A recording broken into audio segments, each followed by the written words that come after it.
আসসালামু আলাইকুম এভরিওয়ান। গত সপ্তাহে আমাদের ঈদগাহ ফ্রেন্ডস ক্লাবের উদ্যোগে টার্ফে একটা খেলা হয়েছিল। ওই টার্ফের খেলার আগে বিকালের সময় আমরা র্যালি বের করছিলাম। তো আমাদের টিম ছিল টোটাল 10টা, বড় ছোট সবাই মিলে আমরা র্যালি বের করার আগে প্রস্তুতি নিচ্ছিলাম যার যার ব্যানার ধরে। আমিও আমার দলের সবার সাথে ভিডিও করে নিলাম, তখন সবাই আসে নাই। ভিডিওর পরপরই র্যালি শুরু হয়ে যায়।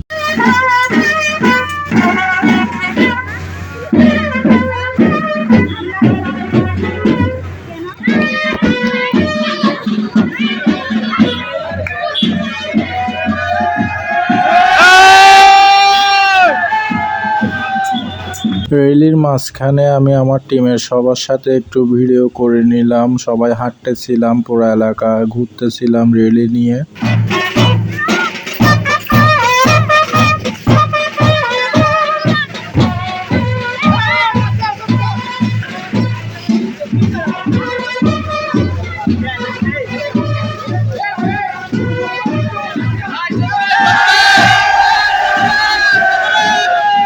র্যালি শেষ করার পরই পুরো এলাকা ঘুরে আমরা আবার মাঠে চলে আসলাম। মাঠে এসে টিম সবগুলো লাইনে লাইনে দাঁড়াই ভিডিও করলো, ছবি তুললো। ছবি তোলা শেষ করার পরেই যার যার ক্যাপ্টেনকে সবাইকে নাস্তা বুঝিয়ে দেওয়া হলো। নাস্তা নিয়ে আমি বাসায় চলে গেলাম। সন্ধ্যার সময় আবার বের হয়ে মাঠে যাইতে হবে। সন্ধ্যার টাইমে বের হয়ে আমি একটু লেট হয়ে গেছি। মাঠে যাইতে গিয়ে দেখি উদ্বোধন হয়ে গেছে, খেলা শুরু হবে। বাহিরে আমার বন্ধু আনিস অনেকক্ষণ চেষ্টা করে একটা আতশবাজিও ফুটাইতে পারলো না।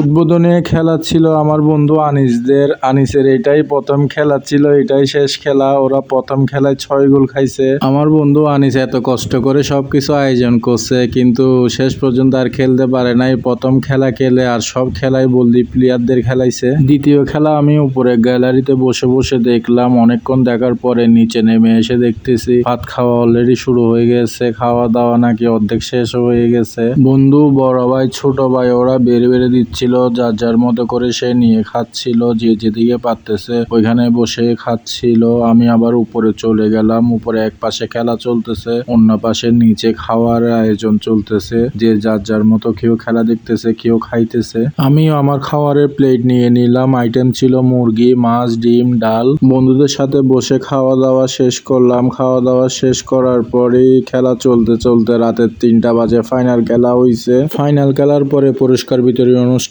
চলতেছে। সবুজ টিম রানার আপ হয়েছে আর নীল টিম হয়েছে চ্যাম্পিয়ন। তো ওদের হাতে চ্যাম্পিয়ন ট্রফি বুঝাই দেওয়ার পরে আমরা এখান থেকে আস্তে আস্তে চলে যাব সবাই। আমরা যেন এরকম আয়োজন আরো করতে পারি। আমাদের জন্য দোয়া করবেন। আল্লাহ হাফেজ। আসসালামু আলাইকুম।